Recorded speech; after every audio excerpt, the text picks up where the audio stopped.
Hello and welcome to the MHG podcast. The world's bleak, the world could be horrible, so we're here to bring you a bit of light, a bit of joy. Once again, I'm Brad and I'm joined by Stu. How you doing, Stu? Not bad this week, to be quite honest. Yeah, it's been pretty good, and I've been reminiscing about my holiday from a couple of weeks back that was really nice. And though the weather's not as good anymore, it's still kind of like, you know, feeling good and warm about the summer. Yeah, it was. There was a bit of a breeze out the other day, and it was so welcome. I think you've got it way worse than I have. Up north, it's gone back to fairly predictable kind of. Oh, you know, it's going to rain for quite a lot of the time, and we've had about 4 days of rain over the last 6. It's grim up north. It certainly is. I still want to move back though.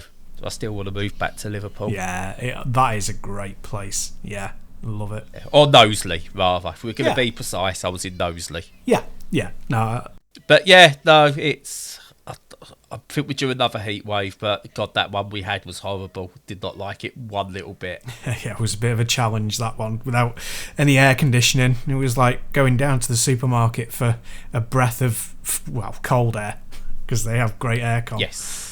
We did have a nice breath of fresh air. Do you know what's really positive at the moment? Again, the Women's Euros is a real positive thing at the moment. It is. Feel good vibes. Yeah, I really enjoyed that game against Sweden the other day. It was excellent. And I can't say much at the moment because I'm under my own personal NDA and I've got ears listening. But I'll have a lot more to talk about next week. Hey, excellent. Because a certain someone might have some TICKETS for a certain FINAL. God, who's going to work out that code? I can't break that code, Brad. That's too sophisticated for me. Well, I'm hoping that the little ears can't. That's the main thing, yeah. Because I guess the excitement levels would go slightly off the charts if that happened. Yes. Well, we're going to on the morning do something to prize her. Right. But in the meantime, do you know what else is surprising? What? The amount of video games there are, Stu. Yeah, it is a constant surprise because there are tons out there. That wasn't a bad segue. Live with it. Not my best, not my worst. Just nicely in the middle, I think, that one. Yeah, far from your worst, believe me. Yeah. What have you been playing? So, to kick off with, I've been playing Zodiac, which is a homage / rip-off / homage, because it kind of comes back around again, to Star Fox.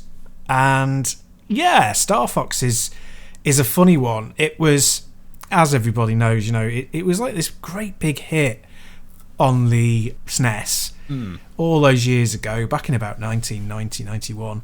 And then it's kind of never been treated properly again. They were doing a sequel and then that got canned because it was far too close to the end of the SNES's life.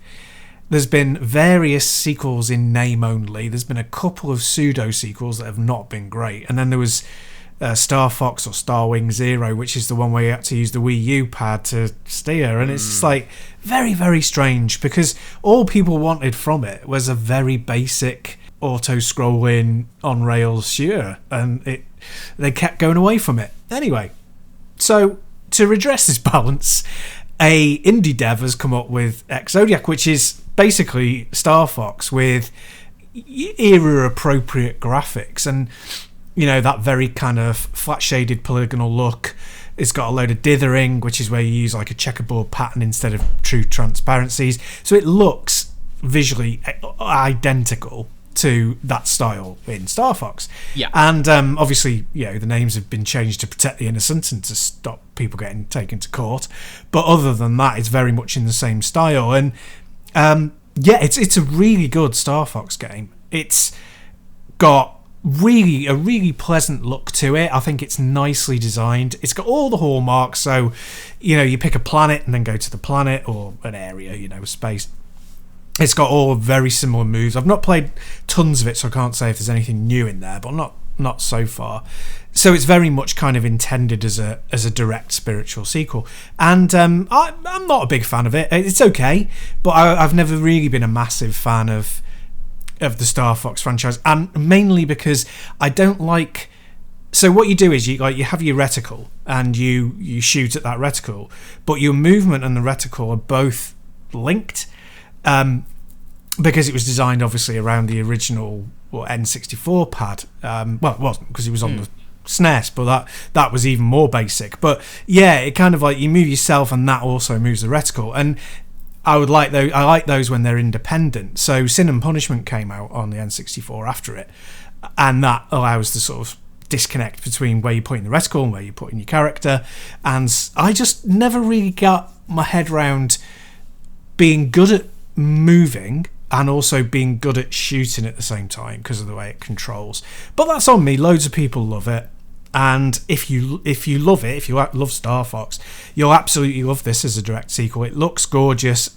It's kind of, like I said, it is the N64 style, but it's kind of also a little bit PlayStation 1-y in the way that it looks, in a good way.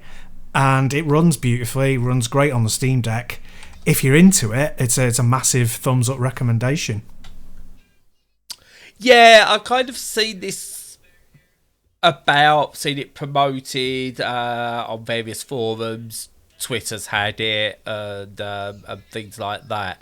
It's is it quite tongue-in-cheek as well? Because I'm positive, and I don't know whether this is me just losing the plot, but I'm positive I saw a Tesco lorry in a screenshot of a trailer. Well, I've not seen that, but it's possible. But yeah, is there a sense of humour to it, or is it like a straight up, like almost sort of like spiritual remake? I've not paid a lot of attention to the text. It seems very much in the same style, which is like daring do, flashy adventurers. It's not a serious thing. It's done in a kind of fairly childlike way, but it's not making jokes. It's just light fun. A little bit witty in places, but it's not a comedy fest or anything.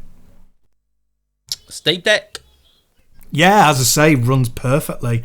No flaws whatsoever running it. I'm tempted. I am tempted. It's good budget price as well, actually. I'm just looking at it now, and it's a really decent budget price. It's, less than £8, which that's very much in... Do you know what? Yeah. Ballpark there. It's like, do you know what? I fancy something to play that just I can turn my brain off and have a bit of fun with. This could be it. Yeah, absolutely. It's worth a go like that, and also it's in early access, but it's got quite a few levels to it, so it's definitely worth that money if you've got, even a kind of fairly mild interest in it. And one of those things I like is, supporting them, even if because I bought it, even though I'm not a massive fan and knew I wouldn't love it, but I wanted to experience it. I wanted to see how people are going. Oh right, well there's this thing from the past and it's underexplored. I want to support that, and that's kind of where my desire came from. And at that price, it's definitely worth chucking a bit of cash at.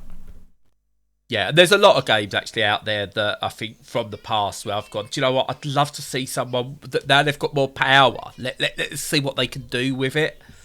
So I'm looking at that. I didn't realise it's got some Space Harrier love to it as well. Yeah, and I've not actually gone on any levels with Space Harrier bits, but Space Harrier is a good comparison because I love Space Harrier. Like I was obsessed with it when I was a kid, and the good thing about that is no reticle, and you always fired at a particular point depending on where your character was placed. So you had to kind of like mash and make sure that fire was continuous, but movement and getting out of the way was the most important bit. So it was more like kind of a traditional vertical shooter, so not a bullet hell, but a traditional vertical shooter where it's like fire. Don't really think about what you're doing in terms of firing. All you're thinking about really is moving your ship, and Space Harrier's like that. But for me, Star Fox isn't, and as I say, I never thought it quite got that balance of movement and shooting right, but I think I'm in the minority anyway. Did you play on a proper Space Harrier arcade cabinet? Yeah, I completed it on a proper cabinet. I remember how much it cost. It cost me £8, which in today's money is probably about several thousand. Because it was you could have bought the cab. Yeah, pretty much taking it home. And but yeah, I mean, it was like 10p a play, so that was a lot of money. Yeah, and I was not good at it, but it was worth spending the money because I just love that game. The idea of moving cabinets though was amazing. It's so good. It's one of those. Was it Afterburner that done the full? Had like the up and down movement to it as well. It was like a simulator as well. Yeah, well, they released a cabinet called an R360 that was one of those. I never got to use one, unfortunately, but yeah, no, it was. There was the full one, but there was a half one as well. I'm sure that had some movement to it as well. But yeah. There's the main Afterburner one. So they had a couple of different revisions. They had a stand up, and they had a stand-up space area as well. But they had a sit-down that were much more sophisticated than Thunderblade. Thunderblade was like very mechanical, but this was much more pneumatic. And threw you around all over the place, both of them. Fantastic. Bring them back.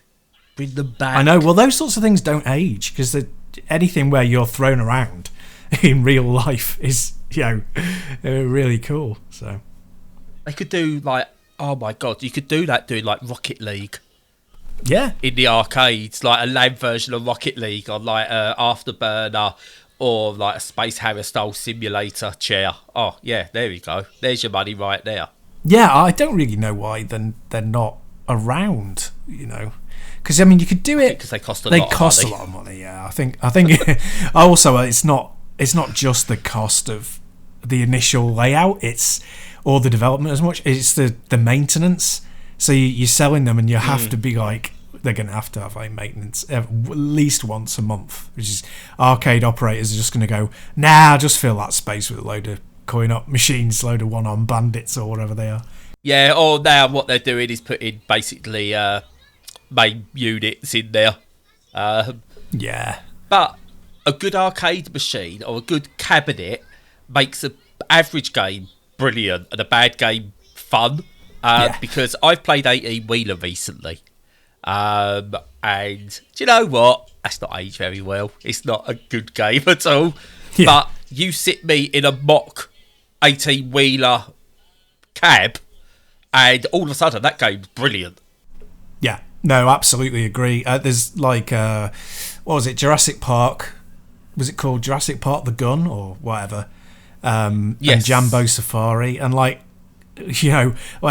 objectively as shooting games they're naff, like they're really kind of rubbish, but just the physicality of being able to play them, just the way that they operate makes it fun. And you're right, it adds so much to it. God damn, now I want to go to an arcade. Don't. We went to one when I was on holiday, the holiday I've just spoken about, and there were almost no cabs, which was so depressing. But we visited Charmouth, which is by Lyme Regis in Dorset, for the day, and there was an arcade there. And one thing they did have is they had the original Daytona. I don't think it was a reproduction. The original Daytona cab, and it was flawless. It was like mint, including the CRTs, including the monitors in them. It was absolutely mint, and I was pointing at it and like shaking Mel, my wife. And I was going, look at it. Look, how have they kept it like that? And she was just like, can we go now? Yes, dear. Yeah, yes, dear. Can we leave? I was just like, yeah. And you inquired as to how much it would cost for you to take it home, surely. Oh my god, it's bigger than my house. Those things, they're bigger than my house. Okay, it's still my dream to own that cabinet. It is I want it 4-player. Yeah, I'll take 2-player, but I want 4-player, or even 8-player. Oh god, I saw what's the most I saw at once. It was either 4 or 6, I think. Yeah, there were 2 in this one, which was still pretty impressive, and both of them flawless. So, nice. We promised no tangents this week. To ourselves before recording, we said no rambling, no tangents. I know. Get me onto arcades and that's it. One last thing before we finish this topic. Yes. I was the security team at work needed to help sort out some updates on my PC. So the guy connected in, and we were chatting, on face to face. And in the background, he had an arcade cabinet. And as you may imagine, we then carried on to have a conversation for about 30 minutes about Vuelix, candy cabs, about, System 16 boards, about MVS 4 slots and 6 slots, and you just went on for ages. So it happens in work as well as it happening on the podcast, just to reassure people. Nice. What arcade cabinet did he have? I can't remember exactly what it was. It was a stand-up one that was similar to a Candy, but full stand-up, and it wasn't an egret either. But he's got one, I think. He said he's got a couple more cabs in the garage. It's just like not allowed to have them in the house. So yeah, but it was really nice. It was a really good one. Imagine having no kids and a garage and money and being able to do that stuff. Well, I always think with all these things, it's never really about. Well, I mean, it kind of is, but it's never ultimately about the money, because if you want something, you can get it, even if it takes you 10 years to save for it. But it is about the space, It's like, oh my God, how would I transport it? Where would I put it? All that kind of stuff. Yeah. Yeah, and it's also about the tinkering. You don't want something you could just play. No one wants to just play. You want to mess around. Hence the reason I have a Miu Mini V2 that I'm using just for handheld systems. Yeah, precisely. I already got a RG351. I know. and a Steam Deck and a Vita and a 3DS. Yeah. You've got all of the handhelds, pretty much. Well, yeah, but next week we'll touch on this next week. We'll do a Metro thing next week. Sounds good. Maybe. Yeah. Okay, right. Let's cut it off there. What have you been playing? First one I've been playing is a 2D Souls-like called The Tarnishing of Juxtia. Probably butchered that, but don't care. It's basically, if you take some Blasphemous, some Dead Cells, and a couple of other known 2D Souls-like type stuff and sort of like put them together, someone's gone, there we go, there's another one. It's like you've got your Burger King, McDonald's, your Wimpy's, and now you've got your Popeyes and all the other places and everything that's popping up. Your Tim Hortons, Wendy's, blah, blah, blah. It's all pretty much the same stuff, just slightly different. And that's exactly what you get here with the Tarnishing of Juxtia. Right. Competent game. Does everything it needs to do competently enough, well enough. It's perfectly playable, seen it all before, done it all before. Dead Cells does the Dead Cells things better, Blasphemous does the Blasphemous things better, etc. But do you know what? It's fairly unassuming. It's alright. Glad I played it. I like these games. I like playing these games. It's not knocking. Well, I'll still go back to Dead Cells, especially, and play that just because it's so damn good. This is kind of almost one and done. I don't need it now I've played it, but I'm glad I've played it. A lot of people I've seen get confused, going, "Well, this isn't as good as like Metroid." And so it's not a Metroidvania; it's a Souls-like. It's a pure Souls-like in 2D. But yeah, it's fine. Sticking point though is the price. Unfortunately, it's 20 quid. Yeah, and I've got too many games of its ilk already that if I didn't get this to cover, I probably wouldn't have bothered, because I'm looking at it at 20 quid and going, but I've got these games, and many of these games I've had for pennies, so yeah. But it's a tough one. It's trying to enter a market which I don't think needs much, or it's coming at the wrong time, or it's just coming at a high price. If they'd released this as a budget price, then yeah, do you know what? Absolutely fine. I get it. This would be sort of like well respected by people. People would fancy playing it, and at 6-7 quid like you've got with Zodiac, you go maybe, yeah, do you know what? I'll have that in my library. It's just something else to play. At 20 quid, no. Especially when I'm about to talk in a bit about a game that I would pay more than double the price it's come out at for. But it's fine. It's fine. Yeah. I would call it, and I don't want this to sound mean, the home bargain version of Blasphemous. Right. Yeah.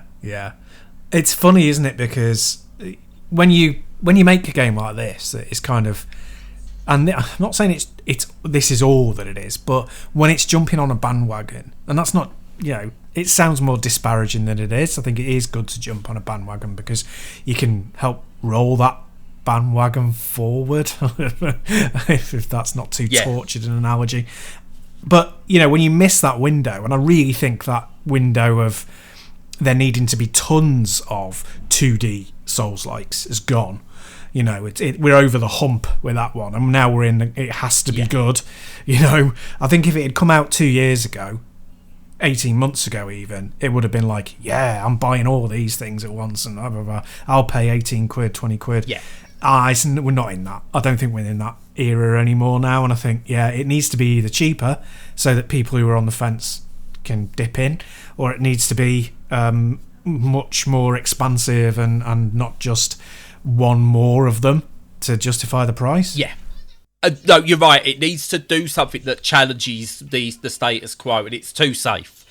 And some of the problem is, like, I thought I'd best bring it up and have a look as well, to see what sort of like it's being said about it and how they describe it. Now, they describe things like risk versus reward combat as a selling point. Well, no, that's what a Souls-like is. It's risk versus reward. It talks about like vicious battles. Yeah, that's in every Souls-like. Layered worlds. Yeah, that's not new anymore. I expect that from a Souls-like, etc., etc. Unique character builds. Yeah, we've seen it. These aren't selling points to me. You could have wrapped all that going. We've got all the Souls-like staples in there. Is enough to sell it, but these are coming off as selling points, and I'm reading through them and going, right, okay, yeah.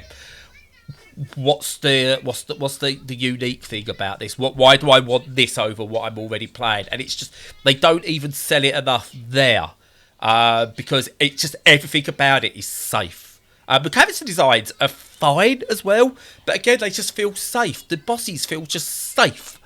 And again, it's not a bad game, but it's just it's not a 20 quid game that I'm gonna jump in and play and take a risk on, unfortunately. Honestly, if you've never played a 2D Souls-like, fine, go for it. I could probably recommend you 5 to 10 better options, but you pay 20 quid for this and it's your first ever 2D Souls-like, you'll probably have a great time, but maybe I'm just burnt out on them now. Yeah. Yes, there's, as I say, always a saturation point, isn't there? And I think we've reached it with these, and they have to do something. I mean, ideally, I'd like to see it go away for a while and something else take its place. But that in the way that the indie world works these days, that doesn't really ever quite happen. There's always something bubbling away that's just kind of doing the same thing, doing it well, but not doing it any exceptionally. But yeah, no, there you go. Let's bring back match 3 puzzle dungeon crawlers. Any examples? I can't picture any. Yeah, but I can't remember what it's called. The one with the gems and you match them and you battle these skeletons and the rats and stuff like that. I really can't remember what it's called, but it was popular a while back on like the PSP and stuff like that. But mine's gone blank on what it's actually called. But I really enjoyed it and I completed it about 3-4 times over. All right, cool. But yeah, mine's gone blank. But yeah, bring back those. And Henry Hatsworth, that's another one as well. Bring back Henry Hatsworth. That was a match 3 RPG style game, endless runner thing. Yeah. I think it's time. Well, there's something I want brought back that I will talk about at another point, maybe later if we have time, but not for now. So, we've been tarnishing, we've been Zodiacing. What else you been doing? I've been hunting down. I picked up Huntdown on PC. And it's very good. It's kind of a mashup between loads of different things. It's huge influence of sort of late 80s, early 90s scrolling shooters. Very much in the vein of like Rolling Thunder and to a lesser extent Sunset. What's it called? Um, what's it called? Sunset Riders. I was like Heroes. No, that's not right. Cowboys. No, too obvious. Sunset Heroes. Yeah. Sunset Riders. Yeah. So it's kind of got that kind of a feel. You know, it's very. RoboCop versus Terminator is a big influence as well, and RoboCop Arcade. And yeah, what it's got as a unique selling point more than anything is you use cover a lot. Like, it's very strategic with cover, so which is not very common obviously in 2D kind of shooting games, but because it's got that 16:9 ratio and you can see stuff ahead, it works really well. So yeah, you have to duck in and out of cover, like both vertically, so behind boxes, but also into the screen, so into doorways and other kind of shelters. And the enemies do the same thing. So, you know, they're only ducking out of cover for a short time, and you have to hit them when they're doing that. And other than that, it plays as you'd expect. You got lots of weapon power-ups, and you got alternate weapons that are very powerful but have limited ammo, and you can choose between different characters. Like, there are 3 at least at the start. It's really, really, really good. It's very polished. It's got a really strong kind of Terminator aesthetic, you know, very cyberpunky, but very 80s cyberpunk, very kind of mohawks and neon lights and you know, distressed environments and all that. It's just really, really good. Very, very polished. I mean, I have a running kind of issue with these games, these modern recreations, and that's you don't often feel powerful enough. I'm not sure whether it's because of the audio or simply because your guns don't do enough damage, but yeah, I do feel sometimes that there's not that arcade immediacy of, oh my god, you're really powerful, you're a glass cannon, everything's falling with one shot, but you have to be like really careful because you're a glass cannon, you lose loads of health just from one hit. You do lose loads of health from one hit in this, but I'm not sure you quite deal out as much damage as I would like. But other than that, it's a really excellent game. It's very cheap on PC, works perfectly again on the deck, and yeah, definite thumbs up from me. And yeah, looking forward to playing even more of it. It's beautiful as a game. It's basically got in. Oh God, what did we love about the 80s action movies and just like the 80s futuristic movies? It's just all going in. Let's just put it all in there. Yeah. We are making the most outstanding. It's full of chocolate, it's full of fudge, it's full of sprinkles, it's full of cream, ice cream, bananas, strawberries, wafers, everything we love is going into this dessert. Yeah. I think there's a lovely overture of Blade Runner that seems to sort of like encapsulate everything, and then, as you said, you've got that 80s RoboCop style griminess to it as well in certain areas. When I played it, I definitely felt badass. You are right in what you say, that a lot of games that try and follow up from sort of like what we had in the 80s, you feel like, yeah, you have got the power, but you can't use it. Whereas one thing I remember from 80s action movies is the action star could somehow be impervious to bullets. Imperious, whatever, I don't care. Yeah. To bullets. They could take shots and they would still get through it. And I want to see that in my 80s action hero game genres, that I want to just be able to take like so much damage. Maybe change it up that you walk slower, or you drag yourself through to take on enemies until you get health packs, rather than you're dead, because that's what's missing from like just the power fantasy that comes with them. But Hunt Showdown, you are right, it is so good. For me, I really enjoy the pixel art. Is beautiful, especially, and I had a great time playing it. And you know what, I might stick that on a bit later. Yeah, why not? Yeah. It's the characters are very, very small on the deck. That's one drawback. Not because you can't see what's going on. With my eyesight anyway, I can see what's going on. But I think, strategy and planning and just enjoyment of the visuals themselves, I think would be better on a bigger screen because it's so small. Also, I think it would play better with a stick than a pad. But I feel that about every game that isn't analog. It doesn't use analog controls. But it's a hearty kind of recommend from me. It's just a really good one. Like you say, just up the damage a little bit. Just give you, like you say, that power fantasy a bit more, and it would have been absolutely perfect. But as it stands, yeah, really good. Yeah, no, I'm gonna boot this one back up. I don't think I've played arcade mode properly, so I might just boot straight into arcade mode and play that. I've not touched that yet. I'll have to have a go myself. I think I played the main game through on Switch, I want to think. So I might need to play it all through on the Steam Deck again. I'll have to have a look. But yeah, I'm definitely going back into that. Now I wonder if we could. Do you know what we should try test maybe next week? What? It's shared co-op. I don't think it's got online co-op, so we could try the Steam Play Together. Oh yeah. See if that's supported maybe. Give it a go. I'm just having a look now. It is supported remote play together. Nice. So we will do that. I think that's a good idea. Yeah, definitely. But yeah, no, brilliant. Absolutely love that game. But anyway, moving on from something that's like 80s power fantasy to something that is the absolute not that. And it is Lord Winklebottom Investigates.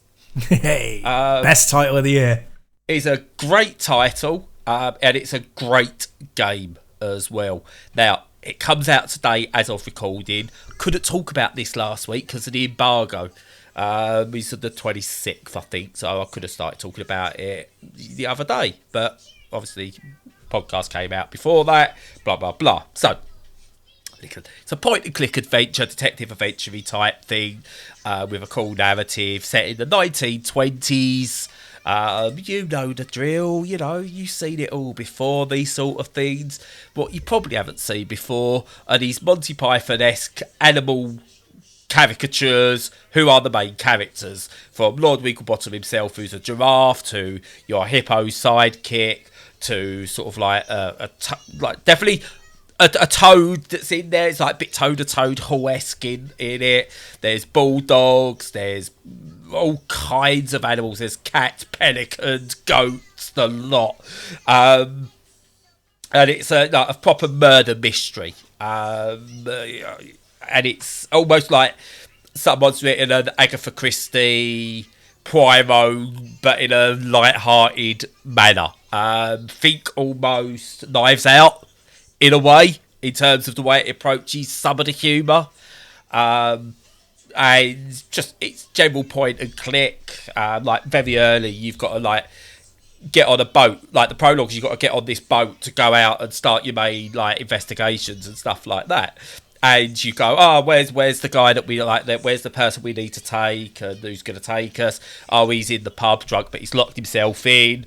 So the owner of the pub needs you to get in there, but the keys are locked upstairs. But you're a giraffe, so right. I wonder how you get in, and then you kind of do this, and you go in, and the fire needs to be turned out. Fire needs to be turned on, to warm the place up so that you can then convince the ship captain to leave. And you go, remember earlier that he said, a breeze comes through, which is why this window's now shut. So you do stuff, and then you have to do other stuff, and that long-winded way of just getting onto a boat. It's almost like, again, it's me telling a story in game form. Nice. But this is what it is, okay? The game's brilliant. The point-and-click stuff works really well. Visually looks absolutely lovely. Where this game wins is in the voice acting. Now, going to go back slightly.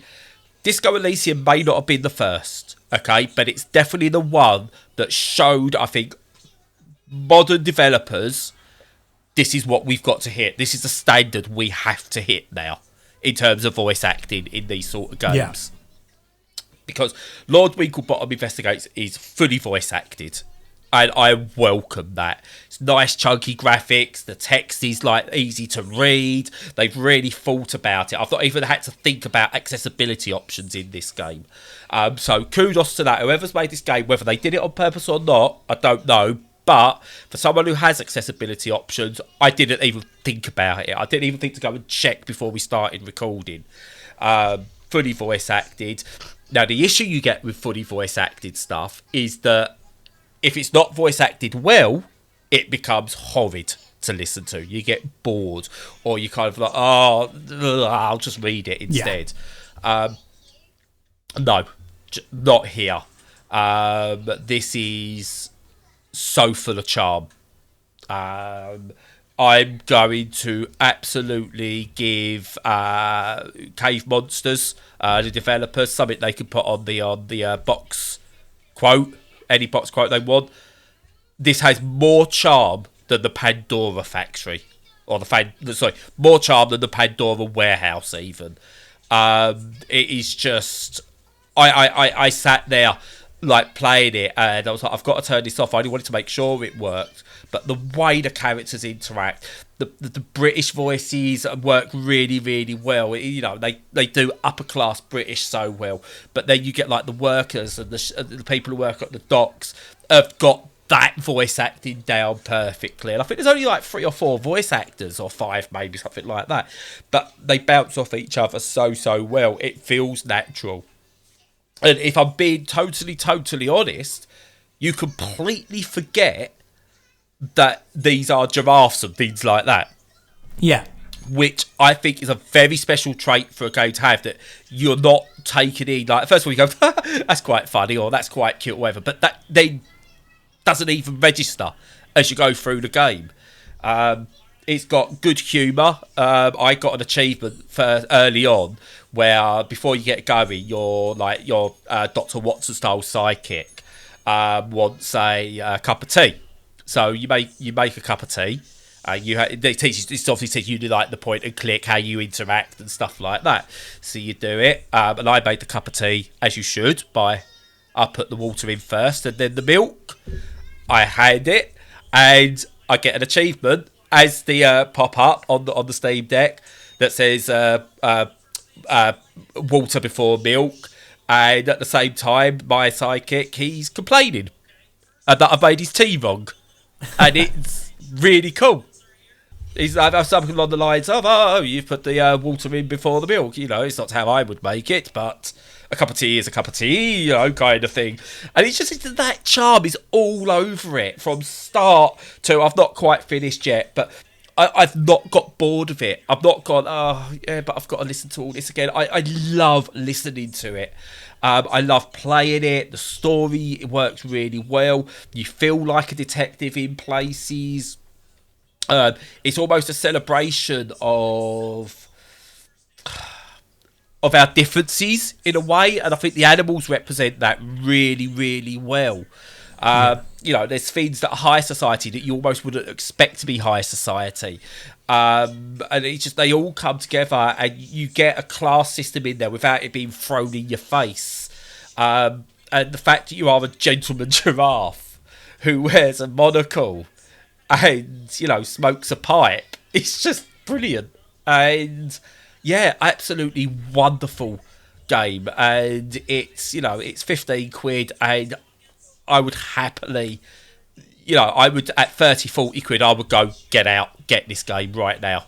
Nice. Yeah. That presentation is so important, like you say. Yeah. Absolutely, really important. And definitely the acting, you know, totally.